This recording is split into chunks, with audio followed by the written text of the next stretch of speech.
Okay, so Lad, this is the Declaration of Independence, but the Livingston version, Yes. right? It is illegal to ask to share an umbrella. Why? What's wrong with sharing an umbrella?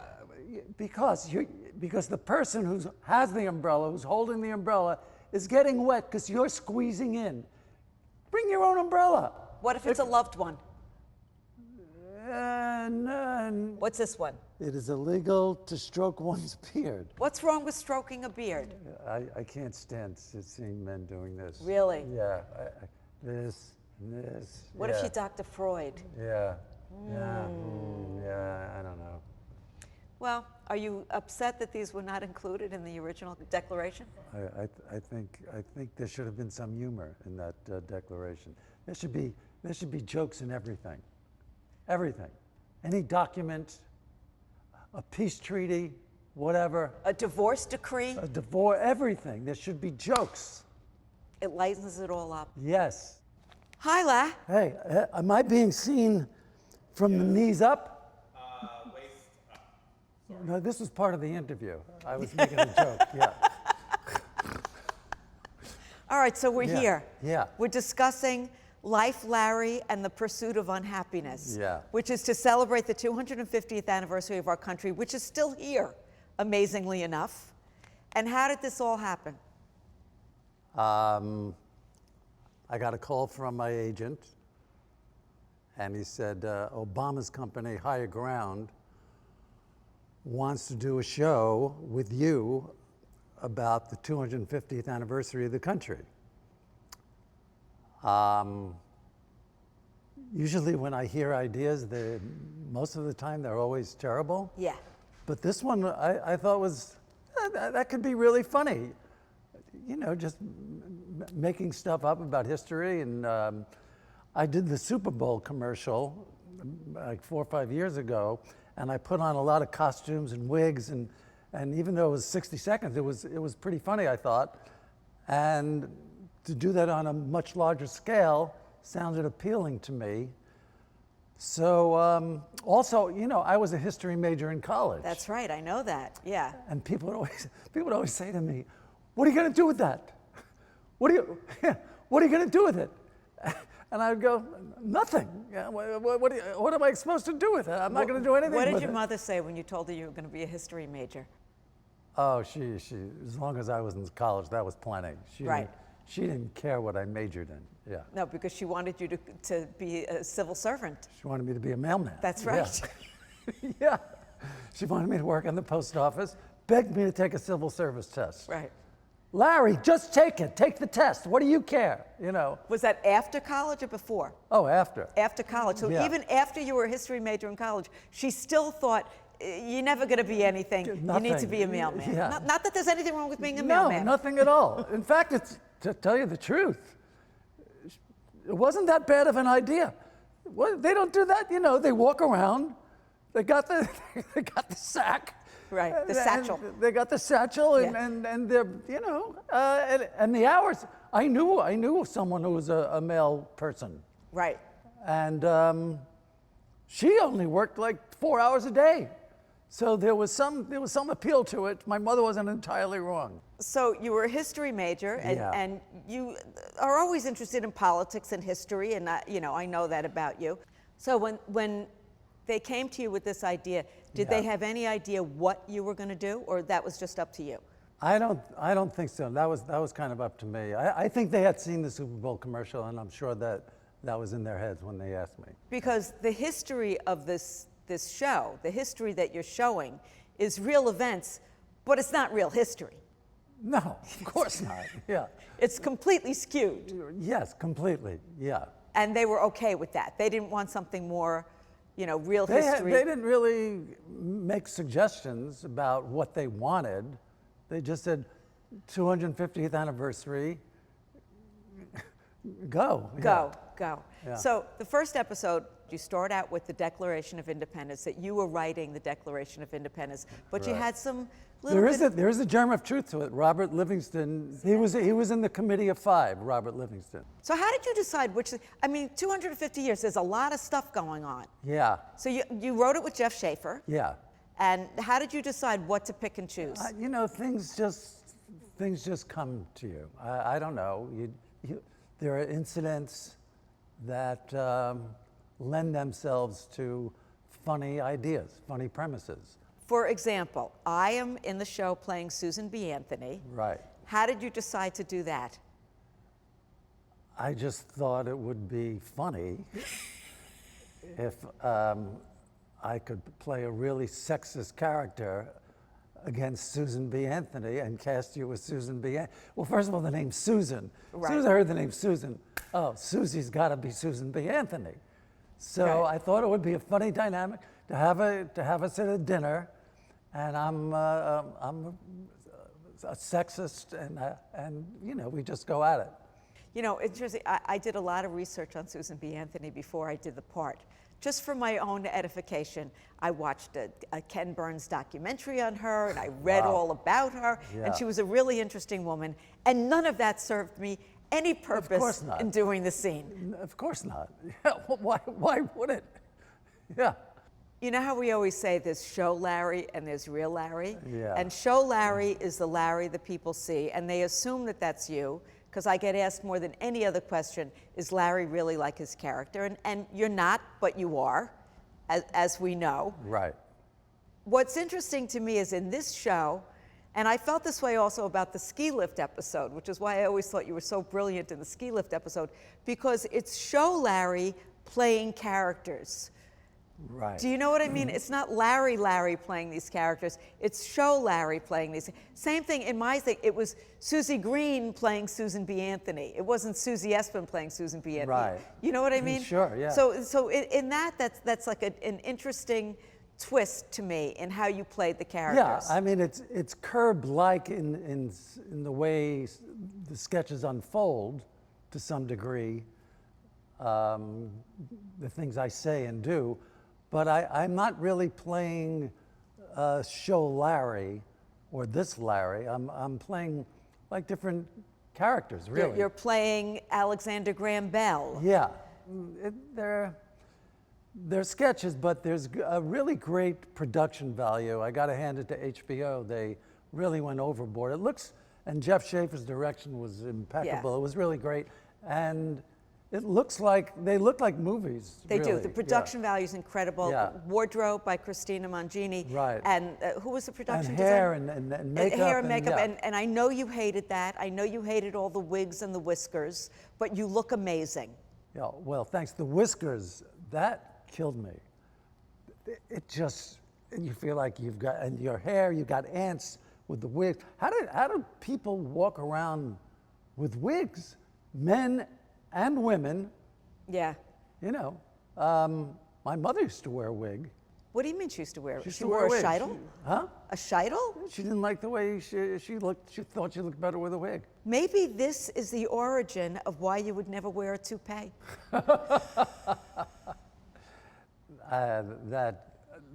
That never occurred to me. Well, there you go. For 1 second, and I never thought of my mother. It just never occurred to me for 1 second. 1 second to wear a toupee. Yeah, never looks good, does it? Never. They look terrible. Yeah. So in these episodes, there's so much history to choose from. It's like, okay, why Alexander Graham Bell and not Thomas Edison? Was there any rhyme or reason, or it was just what struck you? Well, I actually did Thomas Edison in the Super Bowl ad. Right. When I was at his factory. And I said, does your wife know what's going on here? You know, because it was such a terrible idea, the light bulb. But Alexander Graham Bell, I just thought that, well, there's a lot you can do with a phone. Yeah. It's the phone, just being on the phone. How do you get off the phone? So there was stuff there that was inherent to the telephone. All of these things that have happened over the past 250 years that have been progress, so-called progress, in a way you're painting as nightmares. The telephone, all of a sudden you have contact with everybody. The plane, all of a sudden there's all these rules, sitting in the middle seat, you can't leave when you're taxiing. Right. You know, whatever it is. Those planes that keep you on the runway for Yeah. 5 hours when there's some kind of mechanical thing. What? That just seems like just such needless torture. It's sadism. It's sadism. Yeah. Yeah. I know. It's crazy. But the Wright brothers had no idea. You know, they all thought that they were innovators. Right, yeah. Alexander Graham Bell would have no idea we're on our smartphones all the time. No. So all of this, to me, the thing that's changed the most over the past 250 years in terms of technology is communication and transportation. It's just been refined and refined and refined. And it's become, you know, they talk about this, you know, everybody's suffering from loneliness. How did they feel out on the prairie when they were all alone with no phones and everybody was 15 miles away, and then Shane rides in, you know?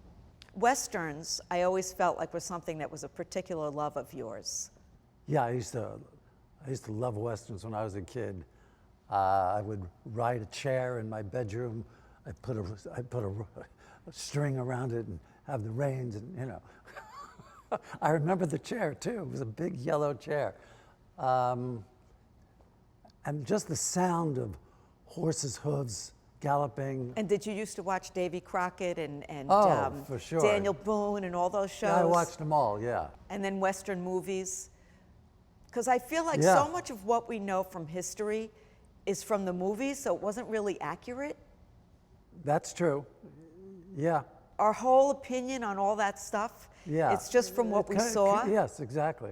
It comes from movies. And it comes from Hollywood, which is completely made up. Right. So your history is even like, it's the history upon the history of that's inaccurate that we learned from the movies. Yeah, some of it, you know, and also these inventions, at their inception, knowing what we know now, it's an easy target, yeah.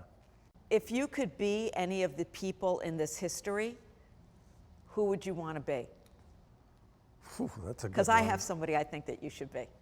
Oh, you do? Yeah. Well, why don't you tell me? Yeah. Doc Holliday. Doc Holliday. I like you as a Doc Holliday kind of a guy. Uh-huh. You know, cooler than cool, gambling, really a dentist, so really smart. Yeah, there is a Doc Holliday in the show. Is there? Okay. And Don Johnson plays Doc Holliday. He's a perfect Doc Holliday. Perfect, right? But yeah. I think you should be Doc Holliday. I don't think I could pull it off, yeah. Don's a lot cooler than I am. Who would you want to be?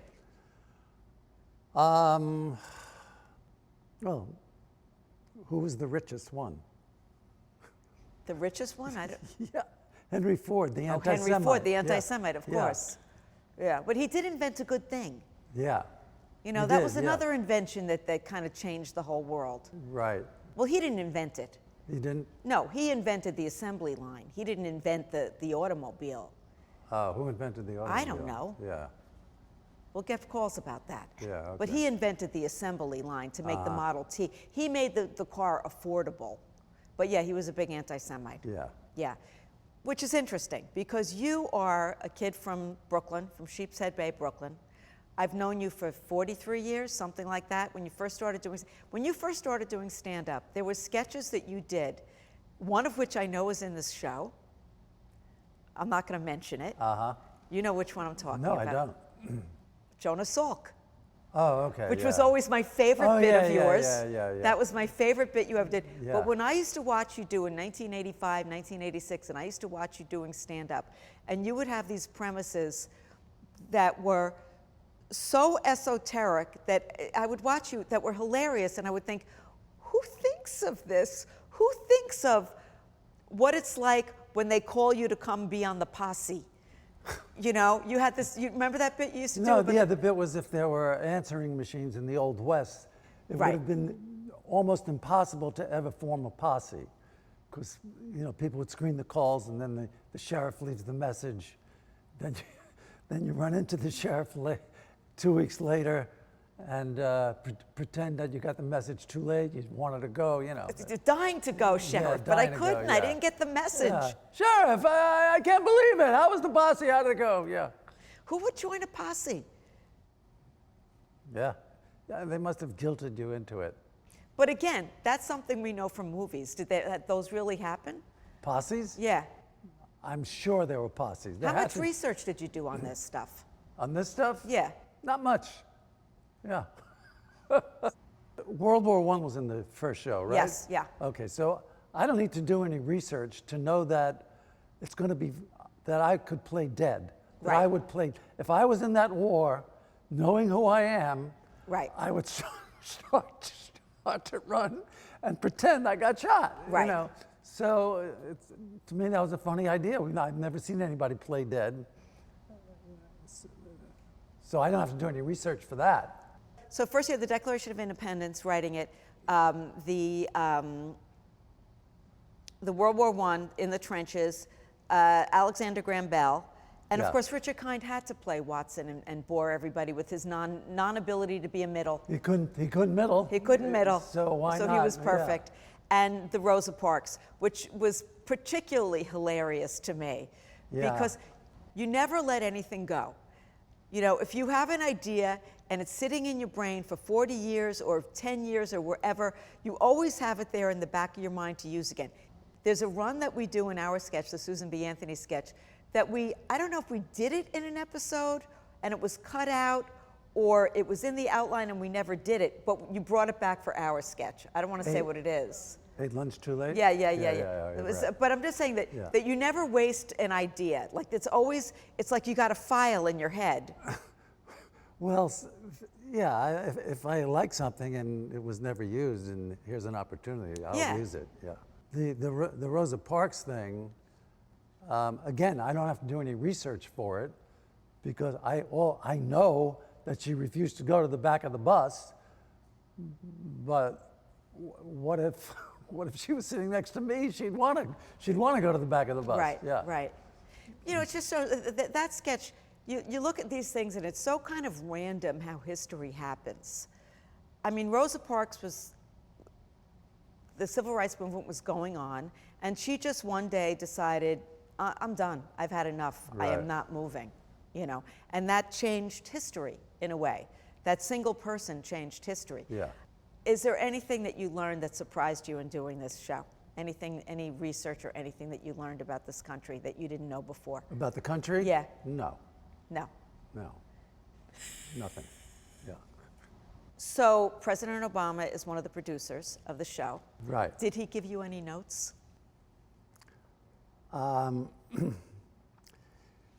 Jeff and I, Jeff Schaefer. Jeff Schaefer, who wrote this with me and directed. directed it, we were called in, not to his office, he was staying at someone's house, and he was there with a couple of the people who worked in the production company.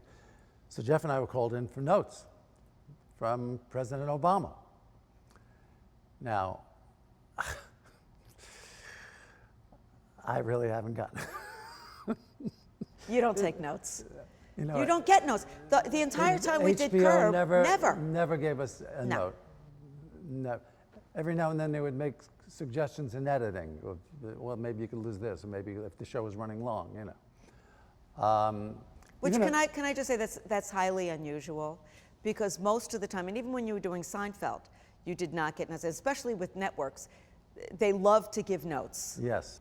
So here you are with the President of the here United I am States. with the President of the United States, the former president. Yeah. And everything was very favorable. He really liked the show, but he had an issue with one of the sketches, for lack of a better word, and he started telling me that I don't think this is good. I don't think this is going to work, and I looked at him and I went, "Come on, really?" You know? And he said, "You know, Larry," he said, "when I was president, I would have, you know, people around me, and if there was an issue, a sensitive issue that would come up, and I would ask their opinions, and they would give their opinions, and if somebody had a good idea, I would listen to it. And I was the president of the United States." And I said, "I'm the president here." And he laughed. And that was it. And yeah. However, I have to say, having worked with you for 24 years or whatever, 12 seasons, you're always open to ideas and open to suggestions. Yeah. You are not somebody that's dictatorial in any way about that stuff. Thank you. Thank you. No, it's true. Yes, I am. If we're doing a scene and I say, I want to try this, you were always open to everybody Yeah, trying. of So, course. but it had to be a good idea. And his wasn't. I didn't think it was such a good idea. Okay. Yeah. Not everybody can do everything. Yeah. Do you remember when we first met? I don't remember specifically. I'm sure it was at Catch a Rising Star. Yeah, it was Catch. I don't remember specifically Yeah. either. You know why? Because we were all there all the time. Yeah, all the time, yeah. We would be at the clubs every night, and then you just develop these friendships. And there were the beauty of that was we had these friendships that you didn't have to make any effort with. Right. Like you didn't have to say you want to go out for dinner or lunch. We were just there together all the time. And we all were like-minded. Right. And to this day, the people I feel most comfortable around, who I want to be around, are comedians and comedy writers. Right. Yeah, me too. Because we get each other and we speak a different language in a certain way. Like, you know, like it's a different worldview mindset. And we're unoffendable, really. So that's Right. that's So there's a important. comfort Yeah. there. And it's why I think on Curb and on this show also, Love, Larry, and Pursuit of Unhappiness, that you cast so many people that have been on Curb, that are comedians, that are people that you know, some new people. Some new. There were a lot of Curb actors A lot of Curb actors. who I had a great time working with, and I Right. knew they were good, and I knew they would deliver.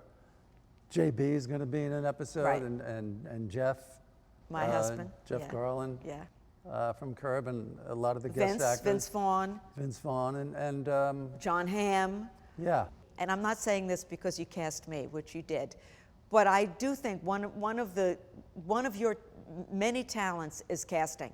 And I think casting is so essential and so important. And I think that was why Curb worked so beautifully, is because you just had an eye for, you know, who to cast for what. Well, I would audition. Yeah. I mean, the audition process for me was pretty taxing because it was 2 days, 3 hours a day for each show. Right. And so I knew from just auditioning with them and acting with them, I knew if the scene was going to be good or not. Like you tell the story about the first time you auditioned JB to play Yeah. Leon, how you knew immediately, just from his look, when he was Just like, from his look, he gave me that crazy yeah, look. that crazy look. Yeah. This new show is also done the same way Curb was, with no script, just an outline. Right. But it felt, to me, it felt a little bit different because they're shorter sketches and each sketch is self-contained. But the parameters, because they were self-contained, the parameters seemed a little, not rigid, but a little stricter. Did you feel that? Do you know what I'm talking about? Yeah. It was more information that had to get out. Yeah, exactly. It was different in that regard. It was harder. Right. It was harder to improvise than it was on Curb. Right. And also on Curb, you know, we knew what the relationships were. We knew what had to happen in the scene. You know, people always say to me, wasn't that hard to do? No, it was the easiest thing in the whole world. It was Yeah. pure pleasure. What else? Am I leaving anything else out? No, just the, You know, I'm not Leslie Stahl. You're doing an amazing job, by the way. You could do this for a living. you Yeah, know? well. So, all right, I've known you a long time. I know that, you know, you grew up in Brooklyn and you had no idea. After college, you know, your mother wanted you to be a postman and you were selling bras, and then you were a chauffeur, and you kind of fell into stand-up. It wasn't, same with me. I mean, there were people that we know, like Jerry, for example, I think knew from 5 years old he wanted Yeah, to be a stand-up comic. He knew early on. He knew yeah. that, you know, there were people that they want to be a stand-up comic. Yeah. You know, for us, it just kind of like happened. I mean, we worked hard at it, but it was nothing that was pre-planned. And here you are, beloved by the entire country. And, well, no, I you wouldn't are, go that Larry. I far, hear it all yeah. the time. Yeah. And by me, but I'm not the entire country. And, you know, by the way, I was watching the pregame for the Knicks game. And I don't know, it was Charles Barkley, or one of them was saying, I got to meet Larry David. I'm What? like, yeah, one of them was like, I got to meet Larry David. Like, this is such a great thing. Everybody's here, but they singled you out. They didn't say I got to meet Taylor Swift. They said, I got to meet Larry David. So here you are coming from where you came from, and you are the American dream. You did come up in this thing and create this world and create two of probably the funniest shows in the history of television. And now this show, it is the American dream. It is only in America that this could have happened in a way to you. Where else could this have happened? France? UK? UK? Maybe. Norway? Sweden? Nah, they don't have a sense of humor Huh? like Huh? No? I don't know. But you are the American dream. I mean, did you ever think about that? I mean, when I knew you, you were living in a studio apartment in a sublet that Yeah. you weren't even able to get up into the apartment without having some, you know. True, yeah. You were not Yeah. somebody that was to the manner born No, in hardly. any way, Yeah, shape, or form. Right. Yeah. And yet, Listen, it's could I have envisioned this? No, never in a zillion years. So, but it happened. yeah. Well, Just like I don't think the founding fathers could have envisioned that what they put together, which was very easily could not have happened. The revolutionary, I mean, you know. although I wouldn't quite compare my career to what the founding fathers did. Yeah.